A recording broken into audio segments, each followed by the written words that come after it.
चलते हैं।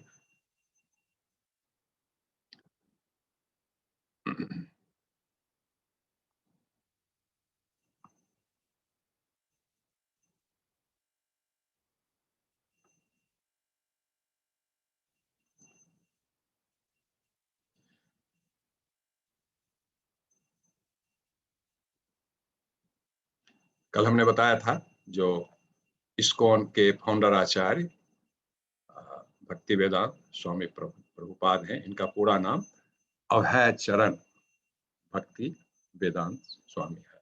इनका पहले नाम अभय चरण डे था। बाद में जब इन्होंने दीक्षा ली और जब इस्कॉन की स्थापना की तो अभय चरण भक्ति वेदांत के नाम से जाने गए। फिर इनके शिष्यों ने इनको प्रभुपाद की भी उपाधि दी, इसलिए इनको अभय चरण भक्ति वेदांत स्वामी प्रभुपाद के नाम से जाना जाता है। तो 1966 में 1966 में न्यूयॉर्क में इन्होंने इस्कॉन की स्थापना की थी।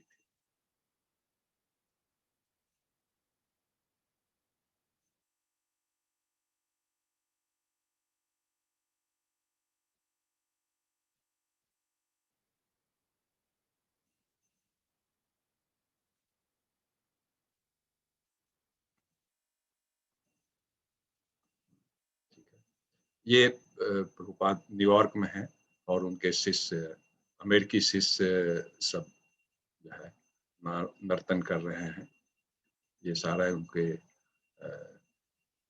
अमेरिका के ही जो है शिष्य हैं। ये 1965 में ये न्यूयॉर्क गए।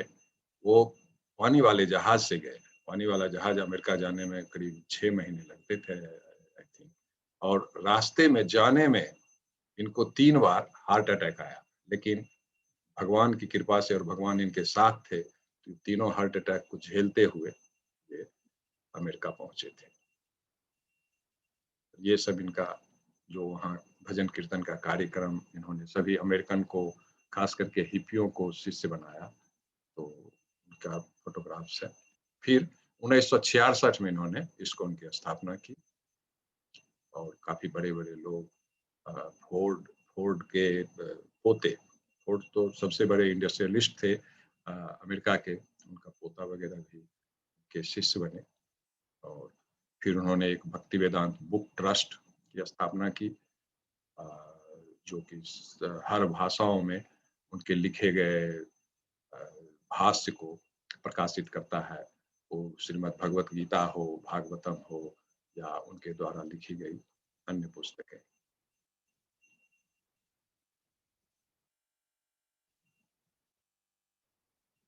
तो अगस्त 13, 1965 में उन्होंने इंडिया छोड़ा था अमेरिका के लिए और उनके पास मात्र 40 रुपये थे। 40 रुपये लेकर के वो यूएसए गए थे।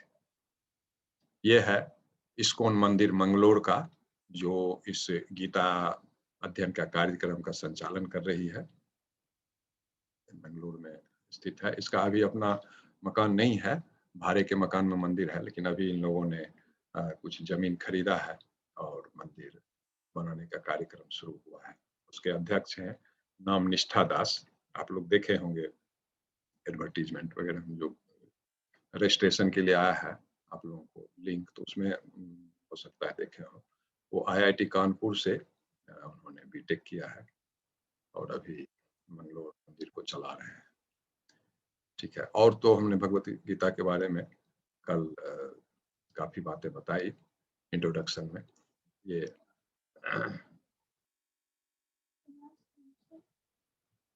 और ये महात्मा गांधी ने जो बोला है, जो लोग गीता का ध्यान करते हैं वे हर दिन ताजा आनंद और नए अर्थ प्राप्त करेंगे। आइंस्टाइन, जब मैं भगवत गीता पढ़ता हूं और महसूस करता हूं कि भगवान ने इस ब्रह्मांड को कैसे बनाया है जो इतना शानदार है।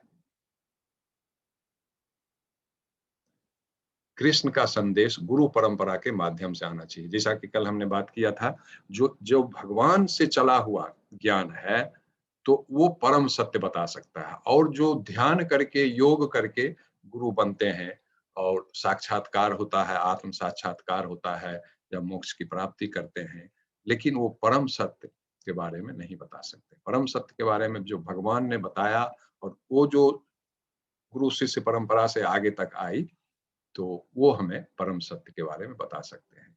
तो उसके बारे में हमने बताया था, ये ब्रह्मा जी हैं, जो ब्रह्म संप्रदाय चला, फिर नारद जी नहीं, चार कुमार, लक्ष्मी जी और शंकर जी। तो उनसे तो हम लोग जो है, अभी जो इस्कॉन है, प्रभुपाद जो है ब्रह्म संप्रदाय के हैं, इसीलिए उनका जो गुरु प्रभुपाद है, प्रभुपाद तक ये परंपरा चली और फिर प्रभुपाद से आगे जो भी गुरु हैं इस परंपरा को आगे बढ़ा रहे हैं।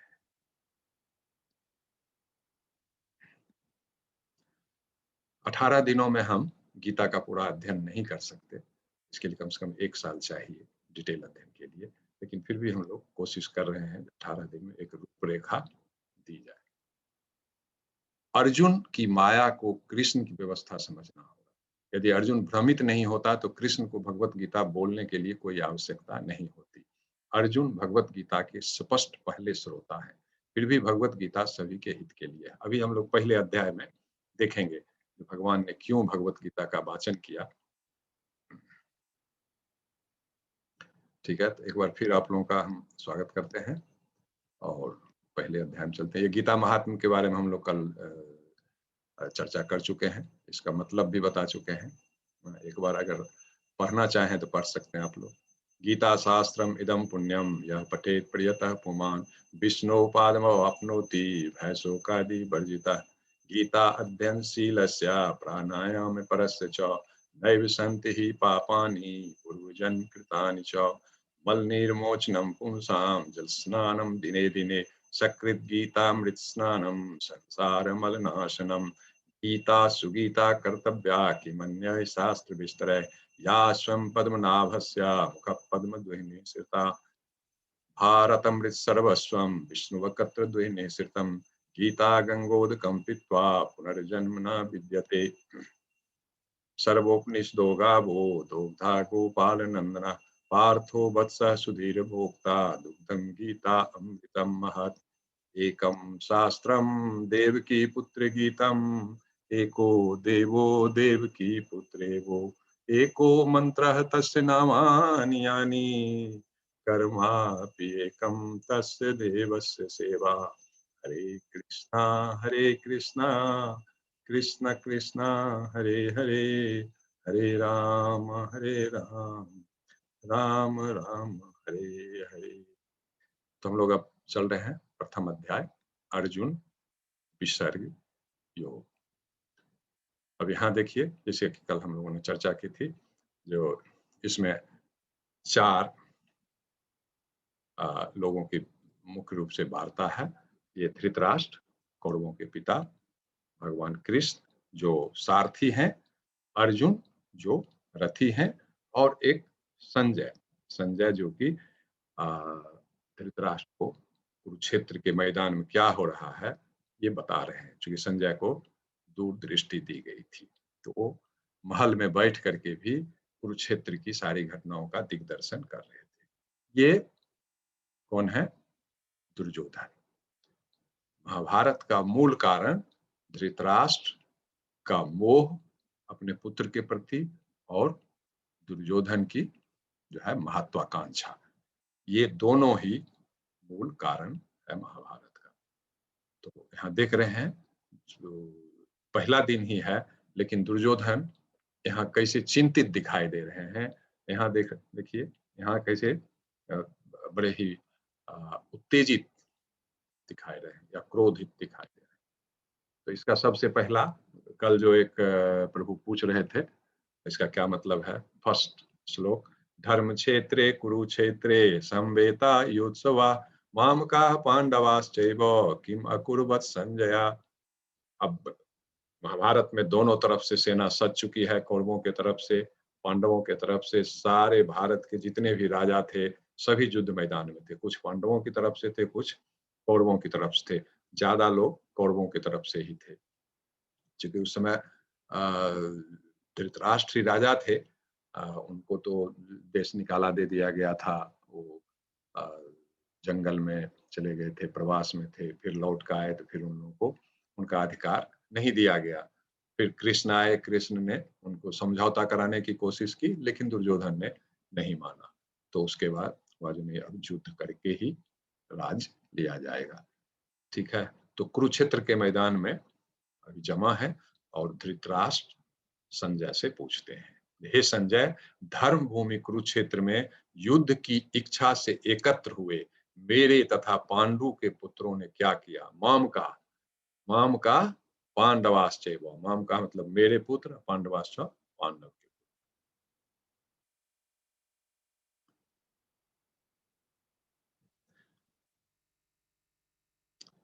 अब यहाँ जैसे दिखा रहे हैं, अब यहाँ जैसे रसगुल्ला दिखा रहे हैं, इसका तात्पर्य है, जैसे मान लीजिए किसी आदमी को आप रसगुल्ला रख दें सामने में और वो आदमी पूछे जी इसका क्या करना है?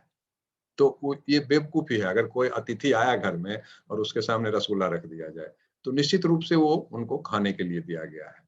लेकिन अगर कोई पूछता है जिसका क्या करना है, तो इसका क्या मतलब हो सकता है? एक तो हो सकता है जो उसको डायबिटीज़ की बीमारी हो और खाना मना हो, तो इसलिए वो पूछ रहा है कि क्या करना है इसको, खाएँ या नहीं खाएँ? तो ऐसे ही युधिष्ठिर जो पूछ रहे हैं, ये धर्म क्षेत्र कुरुक्षेत्र, जो कुरुक्षेत्र जो है धर्म क्षेत्र है, तो धर्म का जगह माना जाता है। तो धृतराष्ट्र जब पूछ रहे हैं, जो मेरे पुत्र और पांडव के पुत्र क्या कर रहे हैं, तो वहाँ युद्ध क्षेत्र में जमा हुए हैं युद्ध करने के लिए, तो वहाँ युद्ध के लिए गए हैं तो और क्या करेंगे? युद्ध ही करेंगे। लेकिन फिर भी धृतराष्ट्र का ये पूछना इसका संकेत है, जो उनको कुछ इस तरह का शंका है, जो युद्ध होगा कि नहीं होगा, और उनको ये शंका है कि हम जीतेंगे कि नहीं जीतेंगे, चूँकि धर्म क्षेत्र में युद्ध हो रहा है। धृतराष्ट्र को ये पता है जो वो गलत कर रहे हैं, वो अधर्म कर रहे हैं और धर्म क्षेत्र कुरुक्षेत्र में युद्ध होगा और वहाँ अधर्म की जीत हो, ऐसा होने की संभावना नहीं थी। इसीलिए ये जो प्रथम प्रश्न है, इसका द्योतक है, जो धृतराष्ट्र को संदेह है, जो हम इस युद्ध को जीतेंगे या नहीं जीतेंगे।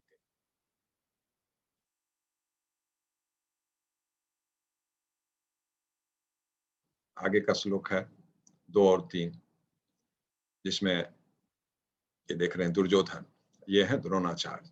तो द्रोणाचार्य से पूछ रहे हैं, हे आचार्य, पांडु पुत्रों की विशाल सेना को देखें, जिसे आपके बुद्धिमान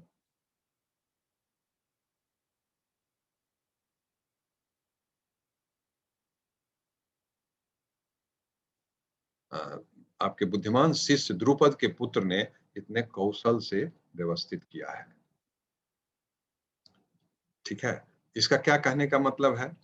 जो दुर्योधन नॉर्मल नहीं है। आप देखिए कैसे उनका आँख निकला हुआ है, कैसे एकदम चिंतित लग रहे हैं, भयातुर लग रहे हैं, उत्तेजित लग रहे हैं और द्रुपद के बारे में बोल रहे हैं। आपके बुद्धिमान शिष्य द्रुपद के पुत्र ने इतने कौशल से व्यवस्थित किया है। क्योंकि आप लोगों को ये कहानी पता होगी, जो द्रुपद और द्रोणाचार्य साथ-साथ पढ़ते थे, बहुत अच्छे मित्र थे स्कूल के दिनों में, जब गुरुकुल में पढ़ते थे। लेकिन बाद में द्रोणाचार्य जो है ब्राह्मण थे, ये द्रुपद राजा हो गए। फिर लेकिन जब द्रोणाचार्य द्रुपद के यहाँ गए, उनसे सहायता माँगे, तो द्रुपद ने बोला, जो दोस्ती बराबर वालों में होती है। एक गरीब ब्राह्मण से एक राजा की दोस्ती नहीं हो सकती है।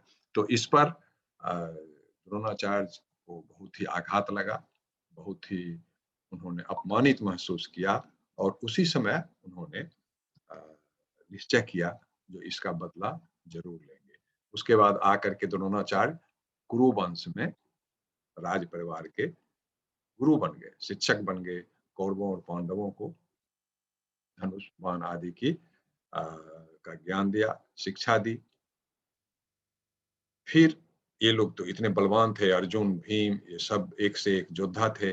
फिर इन वीरों को लेकर के उन्होंने द्रुपद राज्य पर आक्रमण किया और द्रुपद को के राज्य को जीत लिया। ठीक है। लेकिन बाद में फिर द्रुपद के पुत्र धृष्टद्युम्न को शिक्षा के लिए द्रोणाचार्य के ही भेजा गया और धृष्टद्युम्न को द्रोणाचार्य ने शिक्षा दी, द्रुपद से इसने दुश्मनी होने के बावजूद भी। तो इसीलिए और अभी जो पांडव की सेना का नेतृत्व कर रहे हैं, वो धृष्टद्युम्न कर रहे हैं। तो वही बोल रहे हैं, हे आचार्य, पांडु पुत्रों की विशाल सेना को देखें, जिसे आपके बुद्धिमान शिष्य द्रुपद के पुत्र ने इतने कौशल से व्यवस्थित किया। क्योंकि इसने जब पांडव की सेना का व्यूह देखा, व्यूह रचना देखी, स्ट्रेटेजी देखी युद्ध करने का, तो भयभीत हो गया। और फिर द्रोणाचार्य को एक तरह से व्यंग्यबाण चलाते हैं। आप देखिए, आपके द्रुपद के पुत्र ने जो है ऐसी व्यूह रचना की है।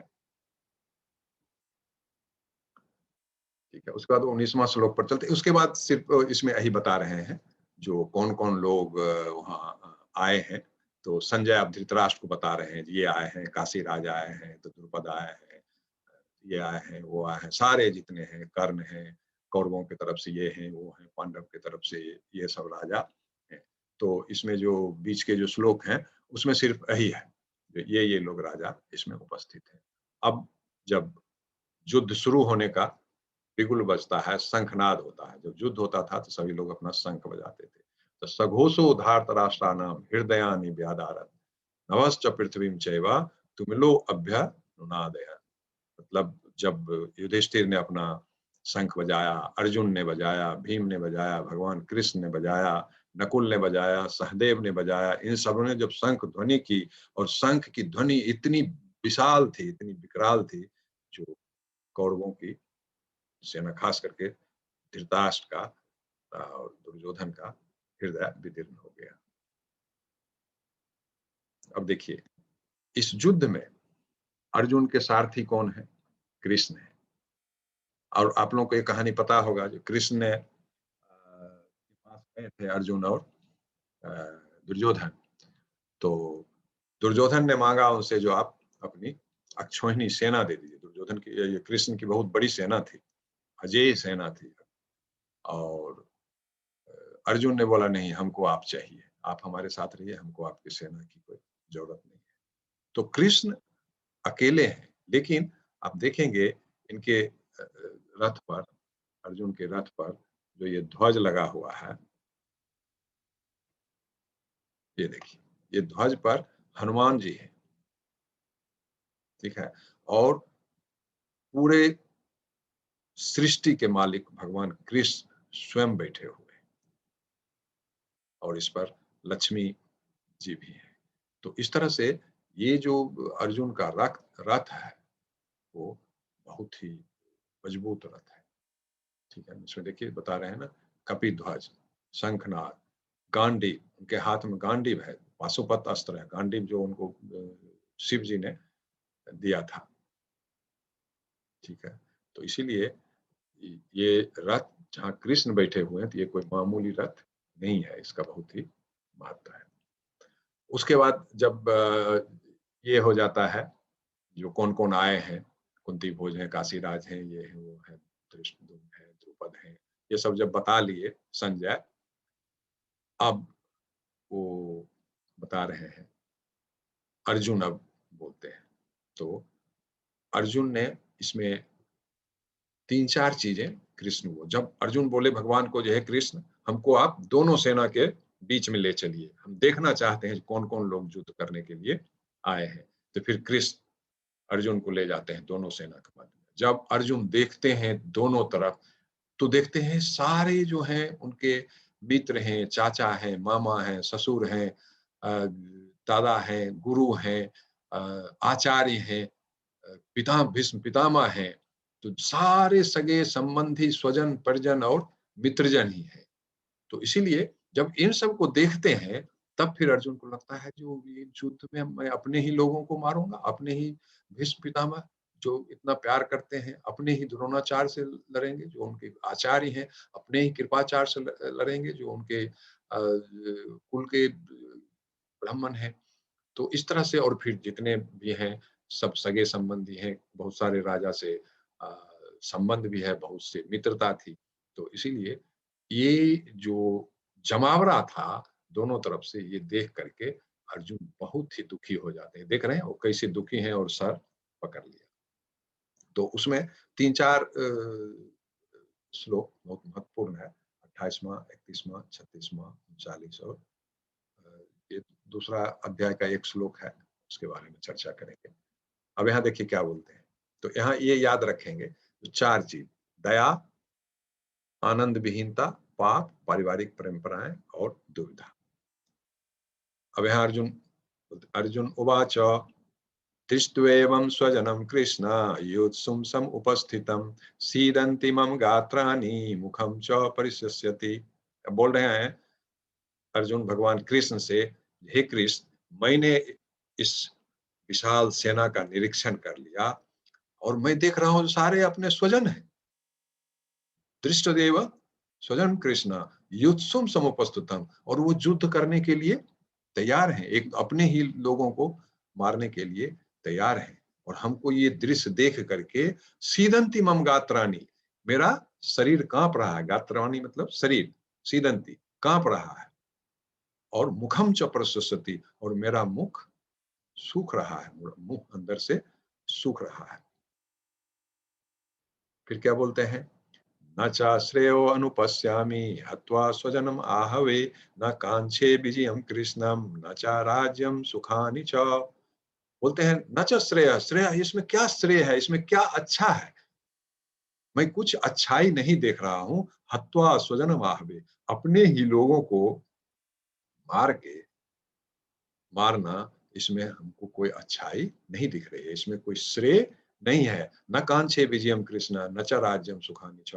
हे कृष्ण, हमको ये राज्य नहीं चाहिए, राज्य सुख न चाहिए, मेरी कोई आकांक्षा नहीं है, न तो विजय की आकांक्षा है और न राज्य प्राप्ति की आकांक्षा है। अपने ही लोगों के लाश पर जो है मैं न तो विजय हासिल करना चाहता हूँ, न राज का सुख भोगना चाहता हूँ। फिर आगे बोलते हैं, पापमेव श्रेयतस्मानः त्वयैतान् आतताहिनः तस्मानर्हा वयं हन्तु धार्तराष्ट्रान् स्वबन्धवान् स्वजनं हि कथं हत्वा सुखिनः स्याम माधव। तो अब बोलते हैं, जो ये अपने ही लोगों को हम मारेंगे, जो हमसे युद्ध करने के लिए अपने ही स्वजन परिजन तैयार हैं, तो इनको मारने से अपने ही धार्तराष्ट्र स्वबांधवान, माने धृतराष्ट्र के पुत्र हमारे भाई हैं, सब अपने बंधु हैं। स्वजनम ही कथम हत्वा सुखना श्याम माधव, और अपने ही लोगों को मार के तो फिर हमको कौन सा सुख मिलेगा। फिर उसके बाद और कई श्लोक है। 39वें श्लोक बोलते हैं, कुलक्षये प्रणश्यन्ति कुल धर्म सनातना धर्मे नष्टे कुलम कृष्ण अधर्मो अभिभवत्युत। तो अब बोलते हैं, जो ये कुल का नाश हो जाएगा अगर सारे पुरुष जितने भी युद्ध में हैं, और काफी यंग लोग भी युद्ध में थे, बोले ये सब मारे जाएंगे, इतने पुरुष मारे जाएंगे, तो फिर क्या होगा। तो ये फिर कुल धर्म कैसे चलेगा, ये सनातन धर्म कैसे चलेगा, ये परंपरा कैसे चलेगी, जो वैदिक परंपरा चल रही है, कौन इसको आगे ले जाएगा। धर्मे नष्टे कुलम कृष्ण अधर्मो भी, बोलते हैं धर्म का नाश हो जाएगा और ये पूरे संसार में, पूरी पृथ्वी पर अधर्म का राज्य हो जाएगा। इसलिए ये युद्ध करना ठीक नहीं है, अपने लोगों को मारना ठीक नहीं। न चैतद्विद्वा कतः नो गरियो यद्वा जयेम यदि वा नो जयेयु यानेव हत्वा न जिजीविषाम ते अवस्थिता प्रमुखे धार्तराष्ट्रा। तो बोलते हैं, जो मैं अब युद्ध करना नहीं चाहता हूँ, मुझे किसी को, हमको जय करने की, विजय करने की कोई अभिलाषा नहीं है। हाँ, और ये लोग जो है यहाँ युद्ध करने के लिए और मरने मारने के लिए तैयार हैं, ये हमको जो है स्वीकार नहीं है। तो इस तरह से उन्होंने, ये जो है ये अध्याय 2 का है। पहले अध्याय में सिर्फ बस यही सब चीज बताया, जो क्यों नहीं युद्ध करना चाहता हूं। तो नहीं युद्ध करने के मूलतः इन्होंने 4 कारण बताए, जो ये अपने ही लोगों को मैं नहीं मारना चाहता, नंबर 1। नंबर दूसरा क्या बताए, जो अपने जनों को इनको मारने से, और अपने गुरुजनों को, भीष्म पितामह है, द्रोणाचार्य हैं, कृपाचार्य हैं, इनको मार करके हमें पाप लगेगा, अपने गुरु की हत्या का पाप लगेगा। तो ये पाप नहीं करना चाहता। फिर बोलते हैं जो अधर्म का राज्य होगा, जब सारे पुरुष मारे जाएँगे तो फिर अ, जो है सिर्फ स्त्रियाँ रहेंगी। स्त्रियाँ जो है वो अपवित्र हो जाएँगी, उल्टा हो जाएँगी और उससे जो है वर्ण संकर पैदा होंगे। तो वर्ण संकर पैदा होंगे तो अधर्म का राज्य होगा और इस सनातन धर्म को फिर आगे कौन बढ़ाएगा? कौन बताएगा जे ब उपनयन संस्कार क्या होता है, मुंडन संस्कार क्या होता है, पानी ग्रहण संस्कार क्या होता है, श्राद्ध संस्कार क्या होता है, पिंडदान क्या होता है, श्राद्ध कर्म कैसे किया जाता है, वार्षिक श्राद्ध क्या होता है। तो ये सारी जो वैदिक परंपरा है, जो कर्मकांड है, इसका आगे कौन बढ़ाएगा? तो इसीलिए उन्होंने बोला जी नहीं, ये युद्ध करना सही नहीं है। ये हमने देखा, जो एक तो बोला जो दया आई अपने जनों को मैं नहीं मारूँगा, दूसरा बोला जो मैं मुझे को हमको राज नहीं चाहिए, हमको विजय की कोई आकांक्षा नहीं है, इसमें क्या आनंद है? अपने ही स्वजनों, परिजनों के लाश पर खड़ा होकर के उसमें कौन-सा आनंद है, कौन-सा सुख है? जब अपने ही नहीं रहेंगे तो फिर राज भोग के क्या करेंगे? किस पर राज करेंगे? तो इसलिए बोलते हैं कि नहीं, ये इस विजय में कोई आनंद नहीं है, इस राज और साम्राज्य में कोई आनंद नहीं है। तीसरा बोले कि अपने गुरुजनों को, अपने स्वजनों को मार करके हम पाप नहीं करेंगे। और चौथा बोले, तो जब सारे पुरुष मारे जाएँगे युद्ध के फलस्वरूप, तो अधर्म का राज होगा। उल्टाएँ की संख्या बढ़ेगी। वर्ण संकर मतलब जो बोलते हैं अ, जो जो धर्म पत्नी है, धर्मपति है, उससे ना होकर के किसी अन्य से जो बच्चे होते हैं तो उनको वर्ण संकर बोलते हैं। तो बोलते हैं वर्ण संकर पैदा होंगे, वर्ण संकर होंगे और पुरुष मारे जाएँगे तो उनको ये संस्कार का वहन कौन करेगा? तो जितने भी संस्कार हैं, जो वैदिक संस्कार हैं, वो सारे परंपराएँ नष्ट हो जाएँगी। और अंत में ये दूसरे अध्याय जब शुरू होता है, तो इन सब कारणों से अर्जुन बोलते हैं जो मैं युद्ध करने वाला नहीं हूँ। और या बोलते हैं जो मैं क्या करूँ? जो ये जो लास्ट हमने देखा 2.6 न चैत दुर्गा कतरन करियो, यथा जयेम यदि जयेयु।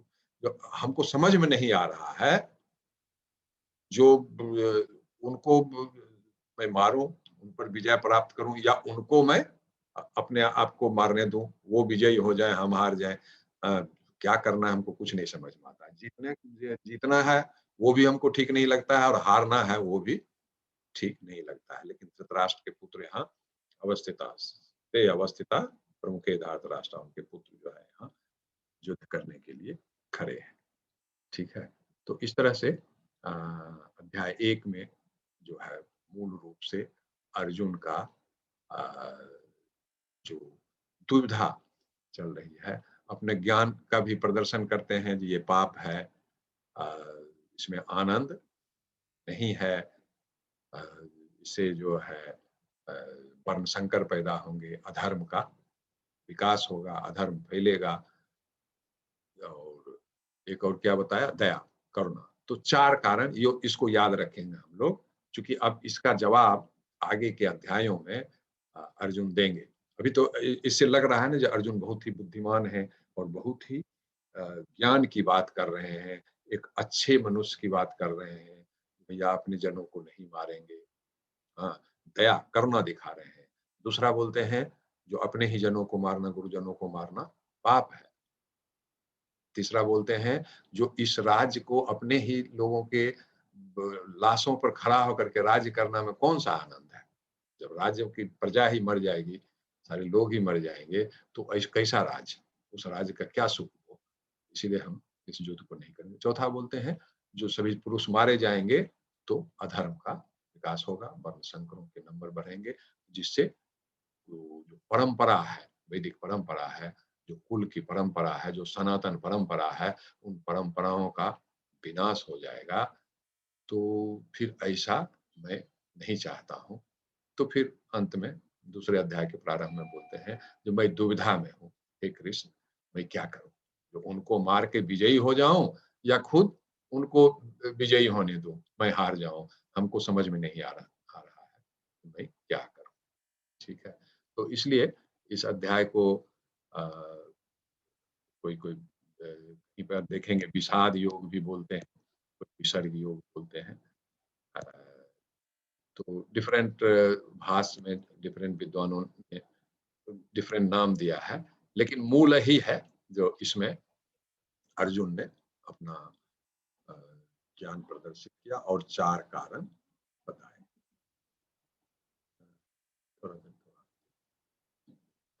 ठीक है, तो ये अध्याय 1 का सारांश है।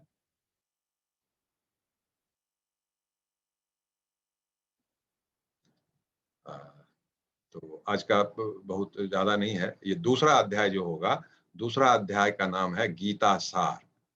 अब आप बोलेंगे जो 18 अध्याय का है तो दूसरे अध्याय में ही गीता सार की चर्चा क्यों है? तो इसलिए है, जो गीता में क्या है वो गीता सार के बारे में शुरू में ही चर्चा होगी संक्षेप में, जो पूरे गीता में है क्या। तो वो उसमें काफी लंबा चैप्टर है, उसमें करीब 72 श्लोक का है। तो कल का थोड़ा सा लंबा होगा, उसमें बहुत ज्यादा श्लोक है। आज उतना बड़ा चैप्टर नहीं था और इसमें ज्यादातर यही है जो कौन कौन लोग लड़ने आए हैं। आधा चैप्टर में वही है कितने लोग आए हैं और किन के शंख का क्या नाम है। उन्होंने कौन शंख बजाया, उन्होंने कौन शंख बजाया, कृष्ण ने कौन सा, अर्जुन ने कौन सा, उन शंखों के नाम हैं और उनके स्वजनों परिजनों विभिन्न राजा के नाम हैं। तो कल जो है, कल का चैप्टर बहुत ही महत्वपूर्ण है। थोड़ा लंबा टाइम भी लगेगा कल, तो थोड़ा सा टाइम लेके आप लोग आएंगे। ठीक है, तो अभी अगर किन्हीं का कुछ प्रश्न हो इसमें, लेकिन एक एक करके अनम्यूट करेंगे। एक नहीं तो फिर सब खोलेंगे तो फिर हरे कृष्णा हरे कृष्णा राधे हरे कृष्णा। प्रभु जी, मुझे एक चीज पूछना है कि एक तो जब हमें संस्कृत एज ए लैंग्वेज अगर नहीं आती है तो वो क्या हम ये पाठ कर सकते हैं? और दूसरा ये कि जो क्विज है तो क्विज पे हमारा कैसे नाम के साथ होगा? क्योंकि क्विज में तो कहीं दिखाता ही नहीं है नाम रजिस्टर करने का। नहीं, हमको स्पष्ट नहीं हुआ प्रश्न, थोड़ा जोर से बोलेंगे। हाँ, मैं ये कह रहा हूँ जो क्विज है हर अध्याय के बाद, तो जब वहाँ क्विज पे जाते हैं तो नाम तो आता ही नहीं है कुछ भी डिटेल डालने के लिए। नहीं, नाम नहीं आता है। नहीं, नहीं मेरी समझ में प्रश्न नहीं आया। और कोई लोग बताएंगे हमको क्या पूछना गुरुजी जी? मैं पिनाकी पाल बोल रही हूँ जी असम से। हाँ, जी मैं एक चीज आपसे थोड़ा जानना चाहती हूँ, जो वो आपने जो रथ का डिस्क्रिप्शन दिया, जी। हाँ, प्रभु के रथ का जो डिस्क्रिप्शन, वो थोड़ा डिटेल में अगर फिर से बोलेंगे तो अच्छा नहीं, वो होगा। रथ जो है जिस पर हाँ, कृष्ण कृष्ण जो संपूर्ण सृष्टि के आध्यात्मिक अप्राकृतिक जगत के और प्राकृतिक जगत के दोनों के मालिक हैं, उन्होंने ही सारी सृष्टि की है। तो जिस रथ पर कृष्ण बैठे हो तो उस रथ का क्या स्थिरता होगी, स्थायित्व होगा, क्या वजन होगा, और उस पर हनुमान जी की पताका लगी हुई है। हनुमान जी खुद ही जो है बहुत भारी है। हनुमान जी जिस रथ पर बैठ जाएंगे तो उसको कोई हिला नहीं सकता है। तो इसीलिए उस रथ को बहुत महत्वपूर्ण माना गया। आपको हम लोग देखेंगे जब महाभारत का युद्ध खत्म होता है और जैसे ही भगवान कृष्ण अर्जुन को बोलते हैं तुम पहले उतरो रथ पर से, कृष्ण ने बोला, भगवान कृष्ण अर्जुन को बोलते हैं तुम पहले उतरो रथ पर से। सर डबल आवाज आ रही है सर। सभी लोग म्यूट कर लें, सभी लोग म्यूट कर लें, नहीं तो फिर वो इको होगा, हमारी भी आवाज सुनाई देगी। ठीक है, हाँ जी हाँ जी हाँ हाँ हाँ। हेलो तो सर, राधे राधे। हाँ, एक मिनट इनको समाप्त कर लेते हैं। अच्छा, तो उसमें है जब, हाँ पहले एक प्रश्न का खत्म कर लेने दीजिए, ठीक है। तो कृष्ण बोलते हैं अर्जुन को, जब युद्ध समाप्त हो गया महाभारत का, तो अर्जुन को बोलते हैं जो तुम उतर जाओ रथ पर से। अर्जुन बोला नहीं पहले आप उतरिए, कृष्ण बोले नहीं तुम पहले। जैसे ही कृष्ण रथ पर से उतरे, तो फिर देखिए कृष्ण रथ पर से उतरे, आप लोग वो खुला रहेगा ना तो ऐसे ही इको होगा। सर आपने सबको म्यूट कर दीजिए। दरअसल राधे राधे जो बोल रहे हैं ना, कम से कम वे ही खोलें और सब लोग म्यूट कर हाँ बंद कर लें स्पीकर को। देखिए नहीं हो पाएगा ना, ऐसे में नहीं होगा। एक एक करके बोलेंगे और सभी लोग म्यूट रखेंगे, अदरवाइज फिर कोई नहीं सुन पाएगा, तो फिर ऐसे ही समय बेकार जाएगा। ठीक है, हम कोशिश करेंगे जितने भी प्रश्न हो एक एक करके सबको लेने का, और वो सभी के इंटरेस्ट का होगा। जैसे कोई किसी ने प्रश्न किया, किसी प्रभु ने, किसी माता जी ने, तो ऐसा नहीं है जी इसमें सिर्फ उन्हीं का इंटरेस्ट है, दूसरे भी हो सकता है उस प्रश्न का जवाब सुनना चाहें। और हो सकता है कुछ प्रश्न किसी ने पूछा और आप भी वो पूछना चाहते हैं, तो आपके जो है जिज्ञासा भी उसमें समाप्त हो जाएगी। इसीलिए चूंकि नहीं तो बार बार मैं म्यूट करूंगा ना, तो फिर म्यूट अनम्यूट ही करते रह जाऊंगा। इसीलिए सेल्फ कंट्रोल नहीं करेंगे तो फिर नहीं हो पाएगा। ठीक है, तो मैं अभी अनम्यूट करने के लिए आप लोगों को दे रहा हूँ, लेकिन एक एक करके करेंगे। मान लीजिए दो आदमी ने खोल दिया, एक आदमी जैसे ही बोलना शुरू करे तो बंद कर लीजिए, फिर बोलेंगे। ठीक है,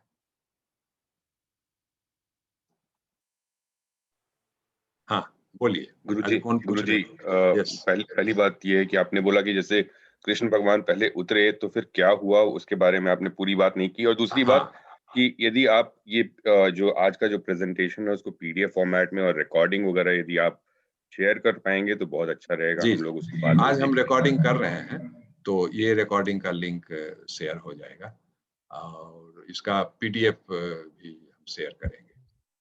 ठीक है, आज बात हुई है, जो एडमिन है वो दोनों चीज ही शेयर करेंगे। हेलो गुरुजी।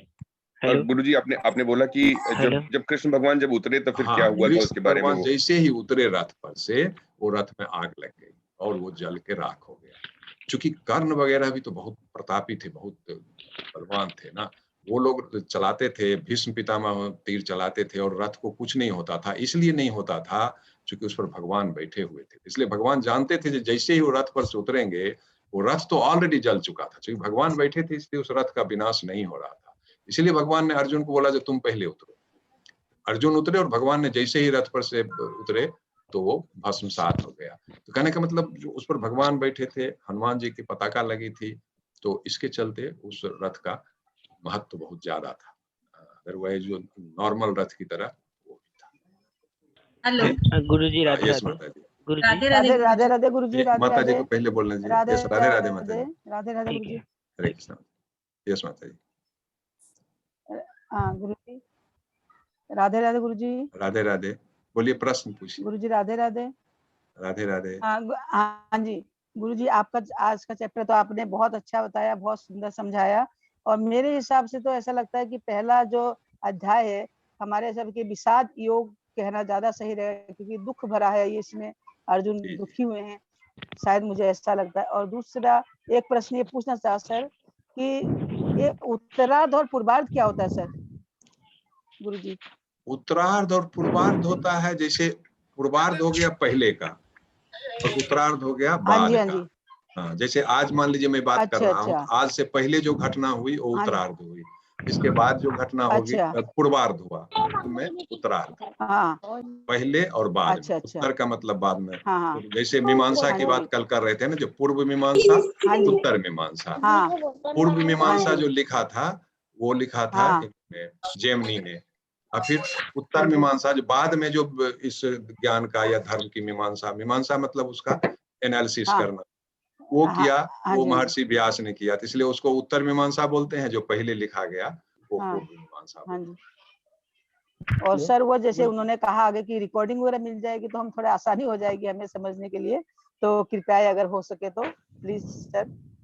आज हम कर रहे हैं, क्लाउड में रिकॉर्डिंग कर रहे हैं, तो इसका लिंक डालेंगे और आज का चैप्टर 1 का पीडीएफ भी शेयर करेंगे। वो जो एडमिन है उनसे बात हुई है, तो वो आज या कल करेंगे। कल से हम लाइव यूट्यूब में, हाँ बिल्कुल बिल्कुल बिल्कुल, फिर यूट्यूब में जा करके देख सकते हैं। उसका। धन्यवाद धन्यवाद। राधे जय राधे श्री गुरु कृष्णा। राधे राधे। राधे राधे। सर अच्छा। मैं एक प्रश्न पूछूंगा। हाँ, थोड़ा जोर से बोला जाए। नमस्ते सर। नमस्ते नमस्ते नमस्ते। हेलो सर, मुझे सर मेरा एक सवाल है।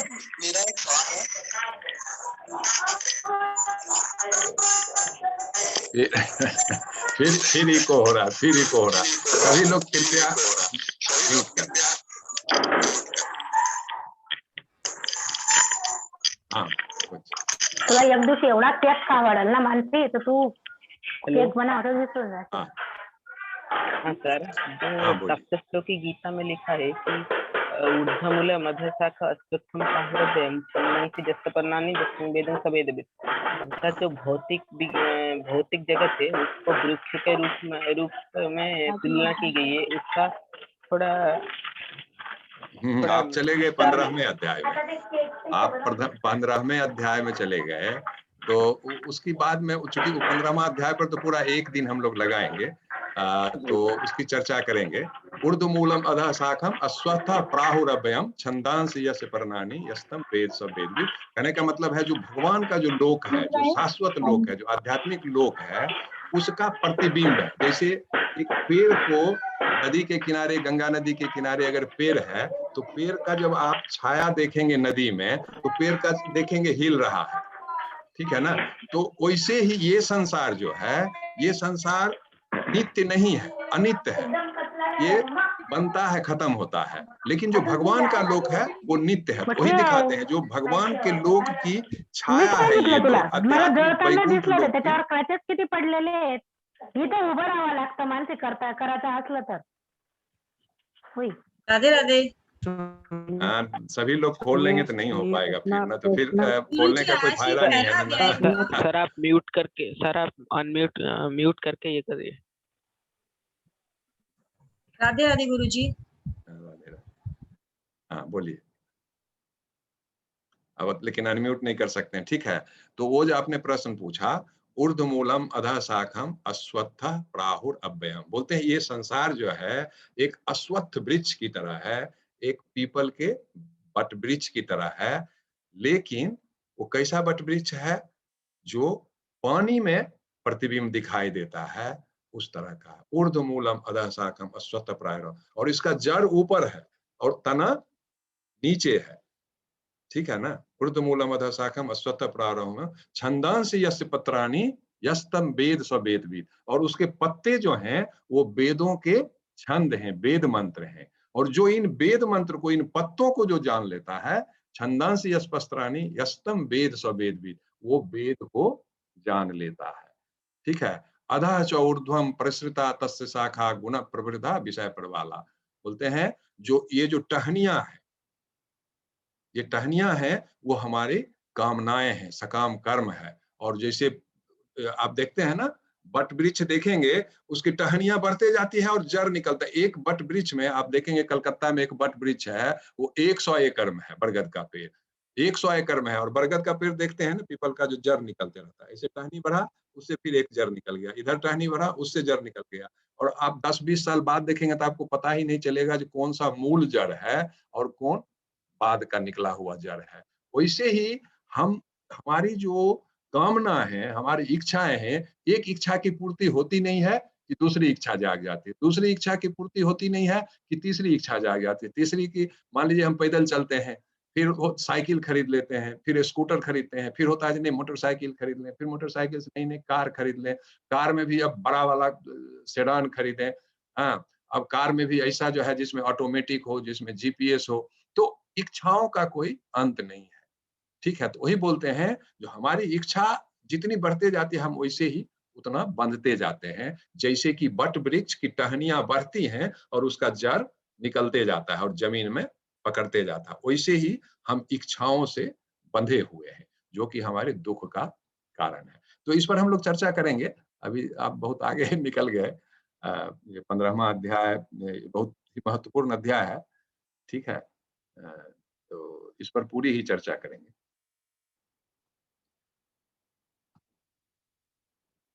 हाँ ठीक है, एक आदमी खोलेंगे हरे कृष्णा। हाँ, राधे राधे हरे गुरुजी। कृष्णा।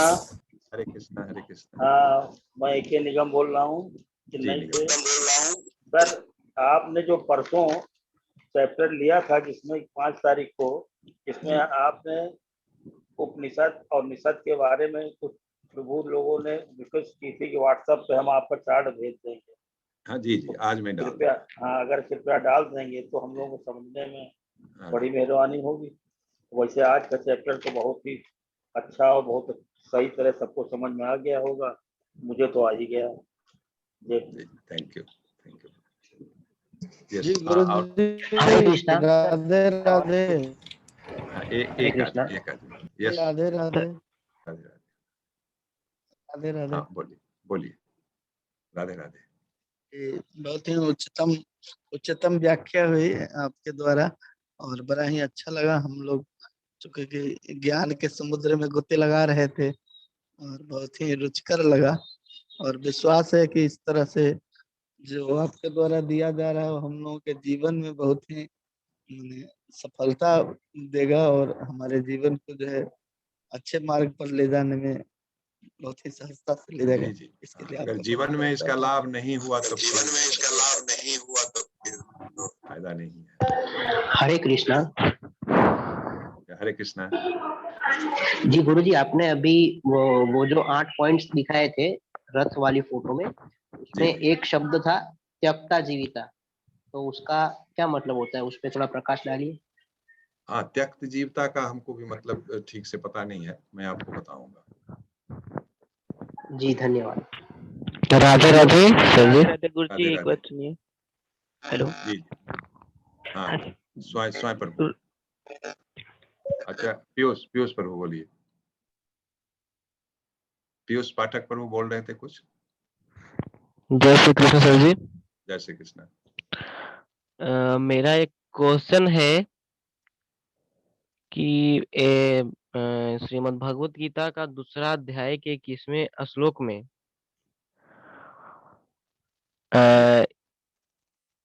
श्लोक है, इसका अर्थ में दिया हुआ है पृथा पुत्र अर्जुन, तो मतलब देवी कुंती को पृथा क्यों कहा जाता था? हाँ, पृथा इसका क्योंकि वो मतलब पृथु महाराज की पुत्री थी, इसलिए उनको पृथा बोला जाता है।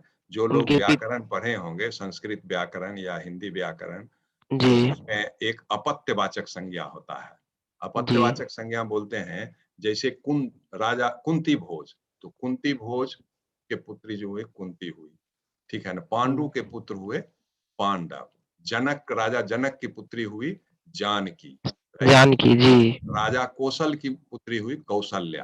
राजा कौशल्या। कैकेयी की पुत्री हुई कैकेयी। इसको कैकेयी। बोलते हैं अपत्यवाचक संज्ञा। अपत्य का मतलब होता है संतान। तो बाप के नाम से जी जैसे पांडु के पुत्र कहलाए संबोधित किया जाता। वैसे ही जी धृतराष्ट्र के पुत्र कहलाते हैं धार्तराष्ट्र, तो इसको अपत्यवाचक संज्ञा बोलते हैं। तो इसी तरह से पृथु राजा थे, तो उनकी पुत्री हुई तो पृथा कहलाए। जैसे वसुदेव, कृष्ण के पिताजी का नाम था वसुदेव, इसलिए भगवान कहलाए वासुदेव। वसुदेव। ये समझना होगा, वसुदेव और वासुदेव में फर्क है। वसुदेव पिता हुए, वासुदेव पुत्र हुए, वसुदेव से बना वासुदेव। पुत्र ठीक है, हुए सभी शब्दों में सभी वासुदेव। लोग ऐसा नहीं जी बना सकते हैं, लेकिन प्रायः इस तरह का है, जो पिता के नाम से पुत्र या पुत्री का नाम होता है, तो इसी तरह से उसका किया जाता है। तो इसको अपत्यवाचक संज्ञा बोलते हैं। ये नॉर्मली हम लोग नहीं पढ़ते हैं, लेकिन जो डिटेल्ड व्याकरण का अध्ययन करते हैं वो ये सब, ऐसे हम लोग क्या जी पढ़ते हैं, भाववाचक संज्ञा, द्रव्यवाचक संज्ञा, जातिवाचक नॉर्मली संज्ञा, व्यक्तिवाचक 5 संज्ञा, पार्ट पढ़ते हैं हम लोग। समूहवाचक संज्ञा, राइट। लेकिन ये अपत्यवाचक वगैरह नहीं पढ़ाया जाता है। लेकिन आप जब जी डिटेल ग्रामर में जाएंगे तो ये सब संज्ञा में आता है। गुरुजी, मैं चाहूंगा कि आज का जो चैप्टर पढ़ाया गया इसका पीडीएफ हाँ, इसका उपलब्ध पीडीएफ करवा मिलेगा। दें जी तो अच्छा रहेगा हम लोग को। जी, इसका पीडीएफ मिल जाएगा। जी धन्यवाद धन्यवाद। हेलो हेलो राधे राधे गुरुजी। गुरुजी, गुरुजी एक बात, गुरुजी यस गुरुजी एक बात पूछनी थी। गुरुजी, आपने जो कल कहा था कि ब्राह्मण, वैश्य और शूद्र और क्षत्रिय, तो भगवान परशुराम कौन से ये में आते हैं? भगवान परशुराम ब्राह्मण थे। और उनको क्षत्रिय भी कहा गया है? नहीं, उन्होंने क्षत्रियों का विनाश किया। 21 बार उन्होंने धरती से क्षत्रियों का विनाश किया। वो ब्राह्मण थे, तो ब्राह्मण जो कैटेगरी में ब्राह्मण को ऊपर माना जाता है, उसके बाद क्षत्रिय को माना जाता है, उसके बाद वैश्य को माना जाता है, उसके बाद शूद्र, गुण और कर्म के हिसाब से। ठीक है, कोई क्षत्रिय है तो कल को ब्राह्मण बन सकता है, ऐसा नहीं। लेकिन जो ब्राह्मण बनते हैं वो क्षत्रिय का के बाद ब्राह्मण बनते हैं। तो इसलिए ब्राह्मण में क्षत्रिय का भी गुण होता है, वैश्य का भी गुण होता है, शूद्र का भी गुण होता है। लेकिन क्षत्रिय में ब्राह्मण का गुण नहीं होता। क्षत्रिय में क्षत्रिय का गुण होगा, वैश्य का गुण होगा, शूद्र का गुण होगा। वैश्य में वैश्य का गुण होगा, बिजनेस का और शूद्र का, और शूद्र में सिर्फ सेवा का। ठीक है, तो ऐसा हुआ। पहले जो राजा होते थे, राजा क्षत्रिय होता था, क्योंकि युद्ध करने की कला में क्षत्रिय पारंगत होते थे और प्रशासन चलाते थे। लेकिन मंत्र ना, मंत्री जो है वो ब्राह्मण होते थे। ब्राह्मण जैसा बोलेंगे क्षत्रिय राजा वैसा ही करेंगे। लेकिन कालांतर में क्या हुआ, राजा सोचने लगा, अरे राजा तो मैं हूँ, लेकिन मेरे को सारे ब्राह्मणों के आदेश का पालन करना पड़ता है। तो राजाओं ने ब्राह्मणों का आदेश मंत्रना, उनका सलाह लेना बंद कर दिया और अपनी मर्जी से डिसीजन लेने लगे। तो इसीलिए जो वर्णाश्रम व्यवस्था में व्यतिक्रम आ गया, राजकाज की व्यवस्था में गलत डिसीजन लिए जाने लगे, जो प्रजा के हक में नहीं होता था, राज के हक में नहीं होता था। इसलिए परशुराम नाराज हो गए। और इसलिए उन्होंने क्षत्रियों का विनाश किया। बोला जाता है 21 बार उन्होंने इसको धरती को क्षत्रिय विहीन किया। परशुराम ब्राह्मण थे। गुरुजी, दुर्योधन को महामानी क्यों कहा जाता है? इनको दुर्योधन को महामानी क्यों कहा जाता है? महामानी, महामान्य तो एक संज्ञा है किसी को, जैसे मान्यवर बोलते हैं, माननीय बोलते हैं। नहीं गुरुजी सुनिए, हमारे जो लैंग्वेज है ओडिया, उसमें हम एक कविता है, उसमें दुर्योधन को महामानी का आख्या दिया गया है। महामानी, महामानी। अच्छा, ये क्या उड़िया शब्द है कि संस्कृत शब्द है? उड़िया शब्द है। तो उड़िया इसका मतलब सर, इसका गुरुजी इसका मतलब होगा बहुत अभिमानी। इसका मतलब होगा अभिमानी। अभिमानी, जरूर हाँ, से तो ज्यादा दुर्योधन तो अभिमानी था ही, दुर्योधन से ज्यादा अभिमानी कोई नहीं। हाँ, अब महाअभिमानी होगा मतलब, इसीलिए इसका। हाँ, उड़िया में महाअभिमानी। उड़िया हमको ज्यादा नहीं आता है, हमको केव को छुनती मुंह मोहंती इतना ही आता है। भालो अच्छी। गुरुजी, और मान गोविंद क्यों कहा जाता है? फिर डिस्टर्बेंस। सभी लोग म्यूट कर लीजिए, सभी लोग म्यूट कर लीजिए। और गुरुजी, मान गोविंद क्यों कहा जाता है दुर्योधन? हाँ, अब बोलिए। दुर्योधन को मान गोविंद क्यों कहा जाता है?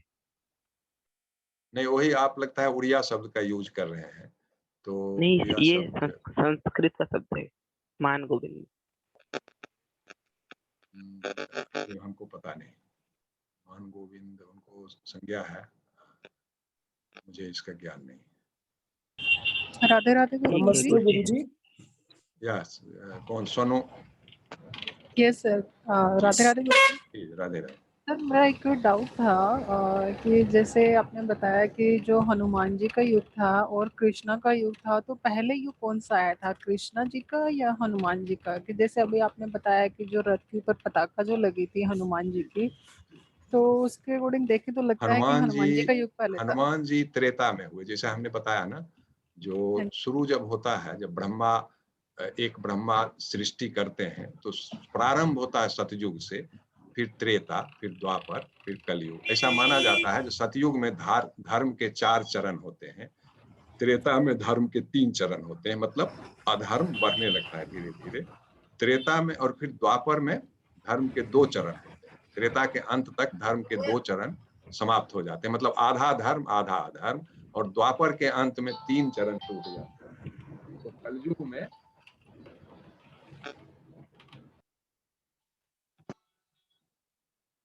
कलयुग में धर्म का 1 चरण होता है। अभी जैसे कलयुग का प्रारंभ है, तो अभी धर्म के 3 चरण समाप्त हो चुके हैं।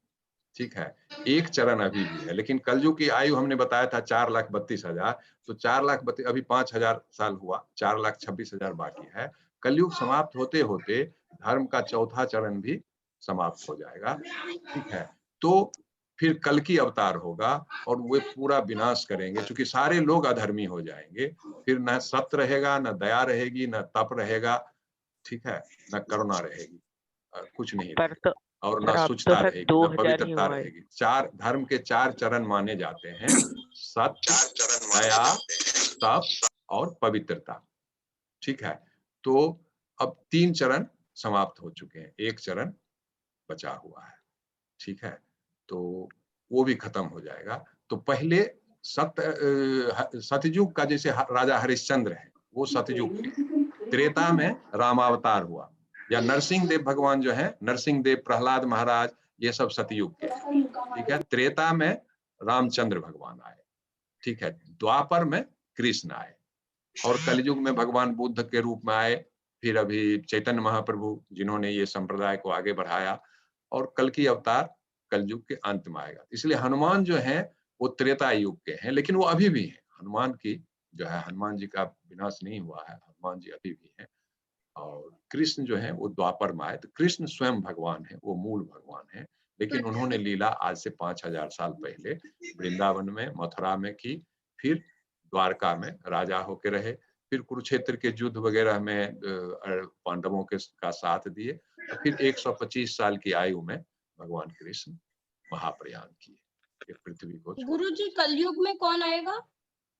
कलयुग में ऐसे आए तो भगवान बुद्ध आए, वो भी विष्णु के ही अवतार माने जाते हैं। तो भगवान बुद्ध आए तो उन्होंने ज्ञान दिया। शंकराचार्य आए, उन्होंने, वो शिव जी के अवतार माने जाते हैं। और कल की अवतार, कलयुग जब धर्म के चारों चरण विनष्ट हो जाएंगे, तब कल की अवतार होगा। कल की अवतार जो है सभी का नाश करेंगे, तो एक चतुर्युग खत्म हो जाएगा। फिर कलयुग के बाद जब पूरी सृष्टि का विनाश हो जाएगा, सारे लोग मार दिए जाएंगे, फिर से सतयुग शुरू होगा। ठीक है, फिर धर्म की स्थापना होगी। कल की जो है धर्म की स्थापना करेंगे, फिर धर्म के चारों चरण। तो इस तरह से साइकिल चलता है, सतयुग, त्रेता, द्वापर, कलयुग, सतयुग, त्रेता, द्वापर, कलयुग। तो जो ब्रह्मा की आयु होती है 100 साल, लेकिन हमारा 100 साल नहीं, ब्रह्मा की आयु 100 साल हो, उनका अलग है। और ब्रह्मा के एक दिन में 71, ब्रह्मा के एक दिन में 14 मनु का शासन होता है, और एक मनु का शासन 71 चतुर्युग होता है। और चतुर्युग के बारे में हमने कल बताया था, एक चतुर्युग होता है कितना, 43,20,000, 43,20,000 ईयर्स। हमारा ईयर्स, ये धरती का जो साल है, इसका बराबर एक चतुर्युग। ऐसे 71 चतुर्युग में एक मनु का राज होगा। ऐसे ऐसे ब्रह्मा के एक दिन में 14 मनु होते हैं। तो समझ लीजिए, 43,20,000 मल्टीप्लाइड बाय 71 मल्टीप्लाइड बाय 14, इतना ब्रह्मा का एक दिन हुआ। मतलब 1,000 चतुर्युग ब्रह्मा का दिन, और 1,000 चतुर्युग ब्रह्मा का रात होता है, सो जाते हैं। मतलब उनका एक दिन रात 2,000 चतुर्युग के बराबर। तो इस तरह से जोड़ेंगे तो 100 साल अगर ब्रह्मा जीते हैं, तो हमारे धरती के सोलर ईयर के हिसाब से वो 311 ट्रिलियन, ट्रिलियन ईयर मतलब, अब मिलियन मतलब क्या हुआ, 1 मिलियन मतलब 10 लाख, 1 बिलियन मतलब 100 करोड़। ठीक है ना, वैसे ही ट्रिलियन का मतलब हो गया 9, मिलियन, बिलियन, ट्रिलियन, एक पर 9 सुनना। ठीक है, तो अभी के ये में बोलते हैं, अगर पुराना इकाई में जाइएगा, इकाई, दहाई, सैकड़ा, हजार, 10,000, लाख, 10 लाख, करोड़, 10 करोड़, अरब, 10 अरब, खरब, 10 खरब, नील, 10 नील, पद, शंख, महाशंख, पद्म, महापंत, उसमें जाइएगा तो 311 नील होता है, नील या महानील होता है। तो अब ये सब तो इकाई नहीं चलती है, ये सब पुराना सनातन धर्म का, हम लोग का पहले का गिनती ऐसे ही चलता था ना, लाख, करोड़, अरब, खरब, नील, शंख, पद्म, महापंत। अभी का चलता है मिलियन, बिलियन, ट्रिलियन। सर वो सब सर वैदिक गणित में चलता है। हाँ, तो अभी के हिसाब से तो ब्रह्मा की आयु, तो इसकी चर्चा हम लोग करेंगे आगे के अध्याय में, इसका हम लोग विशद चर्चा करेंगे कि ब्रह्मा की आयु कैसे होती है, ब्रह्मा कैसे राज करते हैं, ठीक है, उनका लोक कहाँ। हाँ नेहा माता जी। हेलो सर, मुझे एक डाउट है। मुझे यह पूछना है कि कहते हैं कि हमें जो भी पूजा करते हैं कभी भी भगवान की, तो कहते हैं कि सिर ढका हुआ होना चाहिए। ये सिर? जरूरी होता है? ढका हुआ होना चाहिए कपड़े से? नहीं, क्या चीज? सिर? हाँ जी, ढका हुआ होना चाहिए, मतलब चुन्नी वगैरह या फिर रुमाल कुछ लेना चाहिए। ये जरूरी होता है या नहीं? हमको लगता है हमको इसका वैज्ञानिक कारण तो नहीं पता है, लेकिन ऐसे है जो कहीं बाल उल नहीं भगवान के पास उड़ के चला जाए, और टूटा हुआ बाल को अपवित्र माना जाता है। शरीर पर जब तक बाल है तो अच्छा है। जब बाल, जैसे आप देखिए ना, आपके किसी के पत्नी के अच्छे बाल हैं या पति के अच्छे बाल हैं तो हम लोग इतना प्रशंसा करते हैं, ऐसे कुंतल कानन, ठीक है ना। लेकिन वही बाल अगर गिर जाए खाने में, तब आप पत्नी पर बहुत नाराज होंगे या जो भी है। तो वही बाल अगर आपके खाने में आ जाता है तो बहुत दुखी हो जाते हैं। वही बाल जब सर पर लगा होता है तो बहुत सुंदर लगता है। इसलिए बाल को, टूटे हुए बाल को अपवित्र मानते हैं, तो इसलिए सर ढक के रखना चाहिए। जो बालों का भगवान की तरफ, भगवान का भोग है या भगवान का आसन है, तो वहाँ बाल नहीं गिरे, ठीक है। लेकिन इसका वैज्ञानिक या और कोई धार्मिक कारण है, ये मुझे पता नहीं। नहीं सर, ये लेकिन सभी धर्मों में देखेंगे बाल को ढकने का, बाल को जो भी है, सिख में भी, इवन हर धर्म में, इस्लाम में भी, क्रिश्चियन में, सर को ढकते हैं जब भी चर्च में, मंदिर। जी जी। Radhe Radhe sir. Hello. Yes, Saransh प्रभु। हाँ सर, हाँ, आप बहुत अच्छा बोले, बहुत अच्छा बोले। और कोई प्रश्न किन्हीं का? हाँ सर, प्रश्न है सर, थोड़ा सा अलग प्रश्न है सर। आप संस्कृत भाषा पे थोड़ा अपना विचार डाल सकते हैं क्या? महान भाषा इतनी। संस्कृत को देव भाषा बोली जाती है, और आप जानते हैं जो आज तो अभी बोला जाता है संस्कृत भाषा कंप्यूटर के लिए सबसे उपयुक्त भाषा है। और संस्कृत में, जिसे आप इंग्लिश में या हिंदी में कर्ता, सब्जेक्ट कहाँ होगा, वर्ब कहाँ होगा, ऑक्सिलरी वर्ब कहाँ होगा, ऑब्जेक्ट कहाँ होगा, ठीक है। उसको अगर चेंज कर दीजिएगा तो उसका मीनिंग बदल जाएगा। संस्कृत में कोई मीनिंग नहीं बदलता है। संस्कृत में हाँ, आप बोलिए अहम ओदनम खादामी, मैं भात खाता हूँ। बोलिए ओदनम खादामी अहम, मैं भात खाता हूँ। खादामी अहम ओदनम, मैं भात खाता हूँ। तो सब्जेक्ट, ऑब्जेक्ट और वर्ब के पोजीशंस का कुछ फर्क नहीं पड़ता। लेकिन अंग्रेजी में आप बदल दीजिए, आई ईट राइस, हाँ, राइस ईट आई, दोनों का मतलब सेम है? नहीं है। आई ईट राइस का मतलब दूसरा है, राइस ईट आई का मतलब दूसरा है, ईट आई राइस का मतलब दूसरा है। तो किसी भी भाषा में ऐसा नहीं है एक्सेप्ट संस्कृत, जिसमें सब्जेक्ट, वर्ब, ऑब्जेक्ट का पोजीशन बदलने से मीनिंग में कोई फर्क नहीं आता है। इसलिए संस्कृत को माना जाता है, जो कंप्यूटर के लिए संस्कृत सबसे उपयुक्त लैंग्वेज है।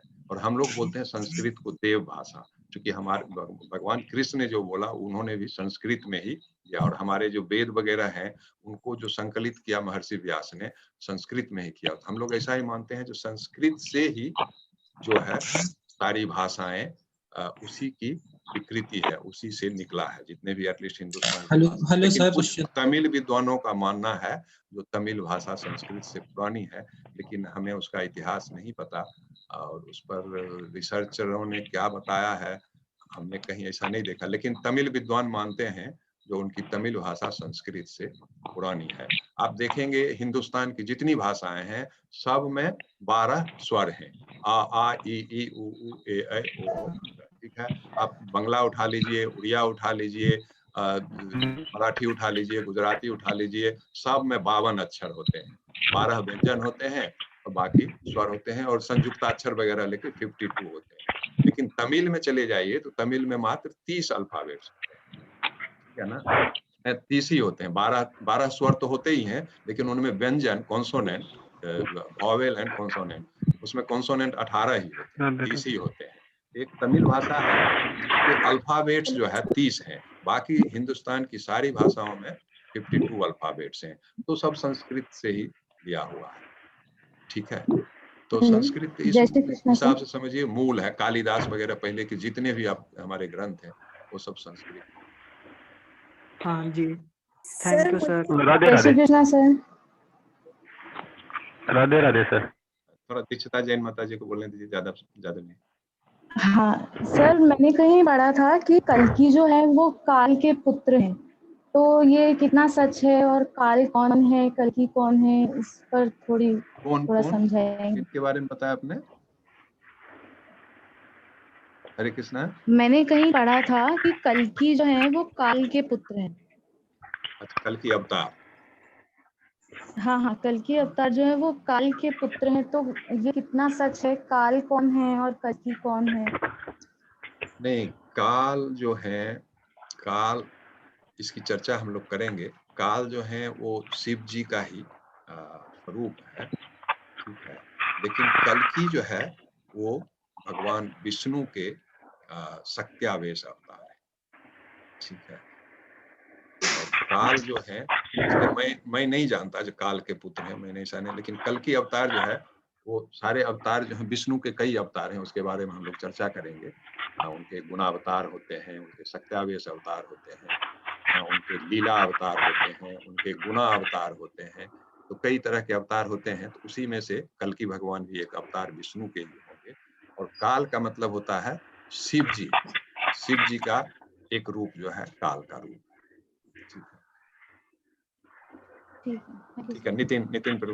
राधे राधे सर। राधे राधे जी सर, जैसे कि आपने अभी इस शास्त्र के बारे में बताया कि वैदिक शास्त्र वगैरह, तो मैं ये पूछना चाहता हूँ कि ज्योतिष शास्त्र को आप कैसे देखते हैं, मतलब क्योंकि ज्योतिष भी एक शास्त्र ही है जो पुराने समय से चला आ रहा है। वो उपवेद है, जैसे हमने बताया ना, 4 वेद हैं, ऋग्वेद, यजुर्वेद, सामवेद और अथर्ववेद, और 4 उपवेद हैं। उसमें ज्योतिर्वेद मतलब ज्योतिष शास्त्र, धनुर्वेद मतलब धनुर्विज्ञान, धनुष की विद्या, स्थापत्य वेद means civil engineering, architectural engineering, और क्या बताया, धनुर्वेद, ज्योतिर्वेद, स्थापत्य वेद, आयुर्वेद, ये 4 उपवेद हो गए, ठीक है। तो इसका मतलब वेद का ही पार्ट हुआ, वो मूल हो गए, ये उपवेद। चलिए, फिर उसके बाद पुराण आए, उपनिषद आए, फिर वेदांत सूत्र आए, और फिर गीता आए, ठीक है। तो रमेश अग्रवाल जी है सर, मुझे एक धन्यवाद। एक मिनट, रमेश अग्रवाल जी का अगर कुछ पूछना है, रमेश अग्रवाल जी कुछ हाँ, मैं ये बोल रहा था। जी जय श्री कृष्णा जी। गीता का मूल, सबसे पहले गीता कहाँ से आई मूल रूप से? गीता भगवान कृष्ण ने बोला अर्जुन को, लेकिन भगवान कृष्ण ने बोला जो ये ज्ञान पहले भी उन्होंने इक्ष्वाकु को दिया, मैंने सूर्य भगवान को दिया, और वो चली आ रही है। लेकिन कृष्ण बोलते हैं, आगे चलेंगे 4थे अध्याय में। इक्ष्वाकु मतलब जो सूर्यवंशी हुए, इक्ष्वाकु जो सूर्यवंशी आप जानते हैं ना, राजा दशरथ वगैरह जिस वंश में है, तो उसी में बहुत पहले थे। तो भगवान कृष्ण को अर्जुन भी यही प्रश्न पूछते हैं, तो वही भगवान कृष्ण ने बताया जो मैंने ये ज्ञान इक्ष्वाकु को भी दिया था। तो कितने मिलियन ईयर्स पहले की बात है, उसकी चर्चा हम लोग करेंगे किसी अध्याय में, 7वें अध्याय में या कहीं पर हम बताएं, 4थे अध्याय में आता है। तो उनको सूर्य को दिया था उन्होंने, ठीक है। तो लेकिन क्या होता है, भगवान ने बोला कि कालांतर में ये ज्ञान समाप्त हो जाता है, 1500 10,000 साल चलता है, फिर लोग भूल जाते हैं, इसलिए वो बार बार ये ज्ञान देते हैं।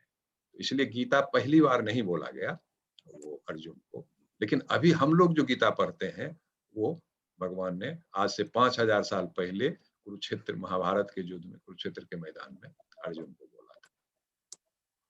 यस, भगवान शिव ने भी बोला, भगवान शिव ने भी गीता का उपदेश दिया है, ऐसा बताते हैं।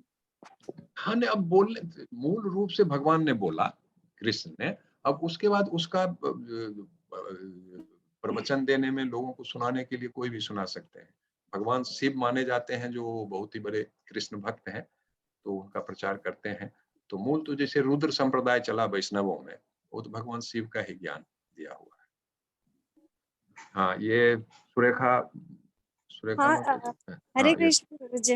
हरे कृष्ण। मुझे एक डाउट था, मैंने काफी सुना है कि जब कलयुग में इस संसार का अंत होगा, तो मतलब किस तरीके से होगा, क्या क्या चीजें होंगी? मतलब मैंने ऐसा सुना है कि लोगों की आयु कम हो जाएगी, या हाँ फिर जो चीजें लेट होती हैं जैसे शादियां भी जल्दी जल्दी होंगी, जी, मतलब लोगों की आयु तो अब देख रहे हैं ना, अभी ही कम हो गई। पहले जैसे हमने बताया कल सतयुग में 1 लाख था, त्रेता में 10,000 साल, द्वापर में जैसे भीम वगैरह थे तो 1,000 साल, अभी हो गया 100 साल। और धीरे-धीरे कलयुग का जैसे अंत आते जाएगा, लोगों की आयु बहुत ही कम हो जाएगी। गंगा नदी वगैरह सूख जाएगी, अधर्म बढ़ जाएगा। तो अंत जो है ऐसे तो समझ देखिए अभी जिस तरह से हम लोग आपस में लड़ रहे हैं, धर्म के नाम पर लड़ते हैं, अब तो इंटर धर्म भी झगड़े होते हैं। ऐसा नहीं है कि इस्लाम जो है एक धर्म से नहीं, इस्लाम के अंदर भी लोग आपस में लड़ते हैं, ये शिया है, ये सुन्नी है, ये अहमदिया है, ये ठीक है। हिंदू में भी आपस में लड़ते हैं, क्रिश्चियन में भी ये कैथोलिक है, ये प्रोटेस्टेंट है, ये ऑर्थोडॉक्स है, वो भी आपस में लड़ते हैं। बुद्ध में भी ये महायानी है, ये हीनयानी है, और 3 यानी होते हैं ना उनके, एक हीनयान, महान, वज्रयानी है, वो आपस में लड़ते हैं। एक उजला पहनता है, एक गेरुआ पहनता है। जैन में भी हो गया, ये दिगंबर है, ये श्वेतांबर है। तो हर धर्म पहले तो एक धर्म दूसरे धर्म बारे से लड़ते थे, अब इंटर धर्म आपस में इस तरह से लड़के ही तो ज्यादा लोग तो आपस में ही लड़के मारे जाएंगे। अब ये देख रहे हैं ना जैसे एटम बम और ये सब होगा, ये सब मास डिस्ट्रक्शन होगा, और जो बचे रहेंगे आतताई तो वो कल की अवतार होगा तो सबको साफ कर देंगे। लेकिन संसार का अंत नहीं होगा, मैंने उस तरह से जो लोग धर्म के रास्ते पर रहेंगे, जो सत्य के रास्ते पर रहेंगे, ऐसे कुछ लोग होंगे जो धर्म का पालन करेंगे, उनको छोड़ करके जितने भी आतताई हैं वो मारे जाएंगे। तो शास्त्रों में जैसा बोलता है कल की अवतार का, जो वो घोड़ा पर आएंगे और उनका तलवार जो होगा वो न्यूक्लियर तलवार होगा, वो तलवार से ही और घोड़ा पर चढ़ करके ही मारेंगे। वो कोई ये मतलब एटम बम और न्यूक्लियर बम, न्यूट्रॉन बम नहीं चलाएंगे, लेकिन उनका तलवार जो है वो तलवार ही न्यूक्लियर होगा, हो सकता है। लेकिन जो शास्त्रों में लिखा है, जो कल की अवतार आएंगे, सांभल गांव बोलते हैं ना, सांभल में वो आएंगे। तो कुछ लोग जो उड़ीसा में संबलपुर है बोलते हैं, जिन्हें वो वहां आएंगे संबलपुर। कुछ जो है हिमालय में है सांभल, कुछ लोग कहीं लेकिन ऐसे जो है शास्त्रों में बताया गया है वो शायद नॉर्थ में, हिमालय में कहीं उत्तराखंड वगैरह के ऊपर वो जगह होगा जहाँ कल की पैदा होंगे। श्रीमद् भागवतम में बताया गया है, विष्णु शर्मा उनके पिता का नाम होगा, और माता का नाम क्या है याद नहीं है हमको। विष्णु शर्मा पिता का नाम है, यशा या समथिंग कुछ माता का नाम। ये भागवतम में लिखा हुआ, अभी भी लिख दिया गया। भागवतम में भगवान बुद्ध के बारे में भी लिखा गया, चैतन्य महाप्रभु के बारे में, जो 500 साल चैतन्य महाप्रभु आए वो स्वयं भगवान है, वो संत के रूप में आए। और फिर कल की अवतार के बारे में भी चर्चा है, जो कहाँ जन्मे, उनके माँ बाप का नाम, गांव का नाम सब लिख दिया गया है अभी। लेकिन आएंगे अंत में, वो समझिए अभी 4,26,000 साल है बचा हुआ, तो एंड ऑफ कलयुग अवतारण। ठीक है, राधे तो राधे। आज राधे कृष्ण गुरुजी। हरे कृष्णा हरे कृष्णा।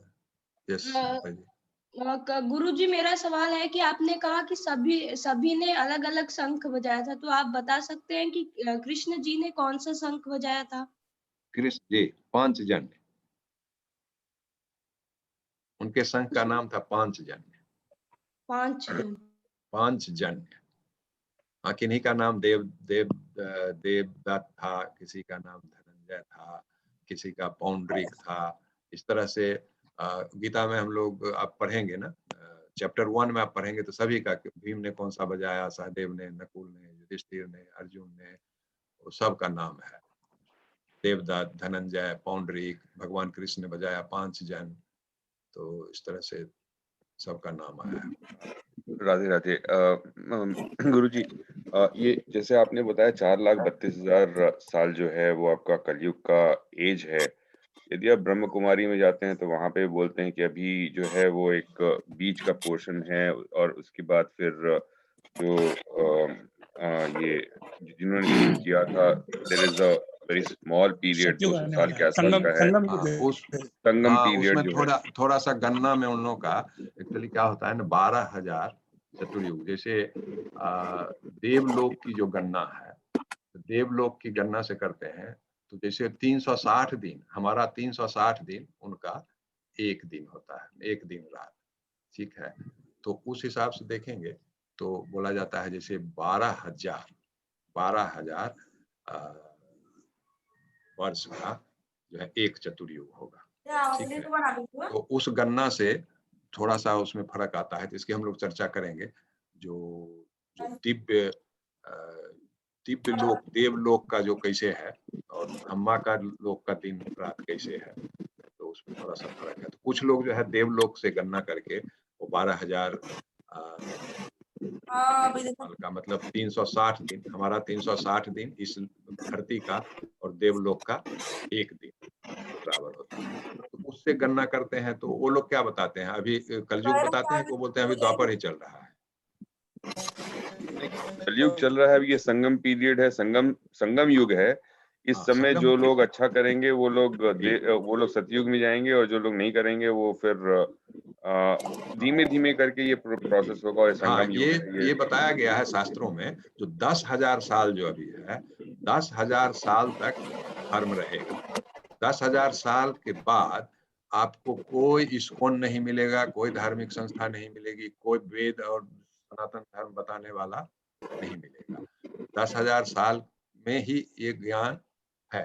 उसके बाद पूरी तरह फिर अधर्म बढ़ेगा, झूठ, सच, बलात्कार, व्यभिचार ही रहेगा। किसी पर आप विश्वास नहीं कर सकते हैं।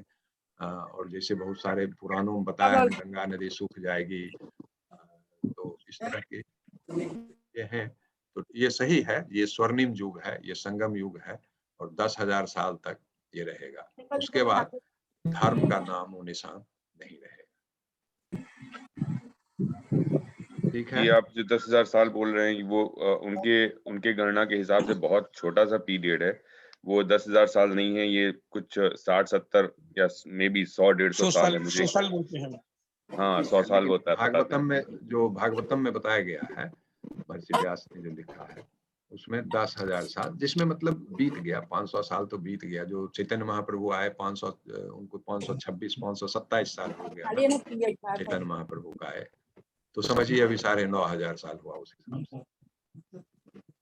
जी जी, यही थोड़ा समझ में नहीं आता है कि ये इतना बड़ा बड़ा नंबर आप बताते हैं और वो बहुत छोटा नंबर बताते हैं। मतलब 100 साल के आसपास का संगम पीरियड, 4.25 लाख, तो किस तरीके से हम लोग सेम ही चीज को यदि बेस बना के लोग वही मैं बता रहा हूँ। हम जो बता रहे हैं, हम भागवतम की बात बता रहे हैं, गीता की जो शास्त्र, सनातन धर्म के जो शास्त्र हैं, वो किस आधार पर बताते हैं वो मुझे नहीं पता, लेकिन जो ये 4 परंपरा से जो आए हैं, श्री संप्रदाय, रुद्र संप्रदाय, ब्रह्म संप्रदाय, कुमार संप्रदाय, ये 4 जो भगवान से चली है, भगवान ने जो बोला है उसको बताया है।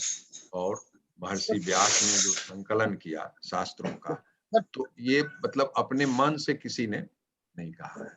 अब ब्रह्म कुमारी वाले का क्या आधार है, किस चीज को रेफरेंस लेके कहते हैं, वो मेरे को पता नहीं। धन्यवाद। लेकिन हम लोग जो बोल रहे हैं वो भागवतम में है या पुराण में है। हाँ, वो जो गणना अब बताए, वो कुछ जो 360 डेज और 1 डे करके करते हैं। तो जैसे हम बताया 43,20,000, ये चतुर्युग 43,20,000 का, वो बताएंगे 12,000 तो उसकी गणना हम बताएंगे 12,000 और 43,20,000। वो एक ही चीज है, वो सिर्फ कैलकुलेशन। जी। ठीक है। अच्छा, कल हम लोग ये क्लास 8 बजे करेंगे, क्योंकि हमको थोड़ा ट्रेवल करना है। तो कल अगर 8 बजे करें तो कोई मतलब 8 बजे मैंने हमारा यहाँ हो जाएगा 6:30, तो कोई परेशानी? 8 से 9 नहीं सर 8 से 9:30। नहीं गुरुजी, कोई परेशानी नहीं है। गुरुजी मैं शायद नहीं ज्वाइन कर पाऊंगा, तो मैं रिकॉर्डिंग सुन लूंगा। हाँ, रिकॉर्डिंग में अभी तो कल से तो हमको लगता है यूट्यूब में भी आना चाहिए। जी, क्योंकि मैं इंडिया में नहीं हूँ और मेरा फिर ऑफिस हो जाएगा।